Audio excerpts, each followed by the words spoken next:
नाजरीन, आज हम एक ऐसे सवाल का जवाब जानने की कोशिश करेंगे कि शिया हजरात 9 और 10 मुहर्रम को मातम क्यों करते हैं। उसकी बुनियादी वजह वाक़या मार्का करबला है, जिसमें इमाम हुसैन बिन अली और उनके साथी शहीद हुए। शिया मुसलमानों के नज़दीक ये वाक़या बहुत बड़ा सानहा है, इसलिए वो मुहर्रम खुसूसन 9 और 10 मुहर्रम को गम का इजहार करते हैं। बाद शिया सीना ज़नी या मातम को अपने गम और अकीदत के इजहार का ज़रिया समझते हैं। दूसरी तरफ अहले सनद भी इमाम हुसैन बिन अली से मोहब्बत करते हैं और उनकी शहादत को अजीम कुर्बानी मानते हैं। लेकिन अहले सनद के अक्सर उलमाओं जिस्म को नुकसान पहुंचाने या सीना को भी को देन का हिस्सा नहीं समझते।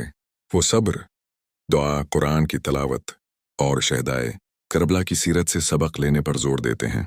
इसलिए ये मसला मुसलमानों के दरमियान फ़िक़ही और मजहबी इख्तिलाफ का मौजू है। इख्तिलाफ के बावजूद हमें एक दूसरे के एहतराम का दामन नहीं छोड़ना चाहिए, क्योंकि इस्लाम हमें अदल, अखलाक और हुस्न गुफ्तगू की तालीम देता है। आइए हम सब वाक़े करबला से ये सबक हासिल करें कि हक पर कायम रहना, जुल्म के सामने न झुकना और अल्लाह ताली की रज़ा को हर चीज़ पर मुक़द्दम रखना ही हकीकी कामयाबी है। अल्लाह ताली हमें हक को समझने, इस पर अमल करने और मुसलमानों के दरमियान एहतराम और खैर ख्वाही को फ़रोग़ देने की तौफ़ीक़ अता फ़रमाए। आमीन। अगर आप वीडियो में अहले सन्त या शिया मौक़िफ़ की तफ़सील बयान करना चाहते हैं तो वादह करें कि ये किस नुक्ते नज़र की वजाहत है, और मुस्तनद देनी मुराजे का हवाला इस्तेमाल करें ताकि मालूमात मतवाज़िन और दुरुस्त रहें।